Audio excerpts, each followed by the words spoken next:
அப்புறம் எம்ஜிஆர் அமெரிக்காவில் புரூக்லின் மருத்துவமனைக்கு சென்றபோது, அவர் அங்கிருந்து வரும் வரை என்னிடம் ஆட்சியை கொடுங்கள். வந்தவுடன் நான் திருப்பி தந்து விடுகிறேன் அப்படின்லாம் சொன்னாரு.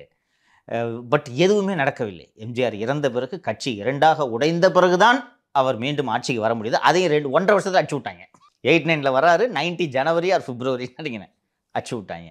அப்புறம் 91ல ஜெயிக்க வேண்டிய எலெக்ஷன். ஜெயிக்க வேண்டிய இப்படி வெற்றிக்கனி. அப்போது ஆளுநராக இருந்த திரு சுர்ஜித் சிங் பர்னாலா அவர்கள் என்னிடம் அறிக்கை வாங்காமல் திமுக அரசை கலைத்து விட்டார்கள்னு சொல்லி அவரே வந்து பிரச்சாரம் செய்தார். கலைஞர் வந்து அந்த 91 தேர்தலில் செய்த பிரச்சாரமே நான் என்ன பாவம் செய்தேன் அப்படின்னு தான் பிரச்சாரம் பண்ணார். ஜெயிக்க வேண்டிய எலெக்ஷனு. ராஜீவ் இறந்தார். திமுகவும் காங்கிரஸும் சேர்த்து ராஜீவை கொன்றது திமுக என்று தான் என்று பிரச்சாரம். திமுக கரை வெட்டி கட்டி யாருமே இன்னைக்கு வெளில வரல. கரெக்டாக சொல்கிற அப்படி இல்லையோ. திமுக வீட்டெல்லாம் பூந்து அடித்தாங்க. கொடி கம்பெல்லாம் உடைச்சாங்க, எரிஞ்சாங்க. திமுக நீங்கள் சொல்லிக்க முடியாது. நேரடியாக கொலைப்பழி சுமத்துனாங்க. அதுவும் இறந்தது தமிழ்நாட்டில் இல்லை, திமுக தான் கொண்டாங்கன்றாங்க.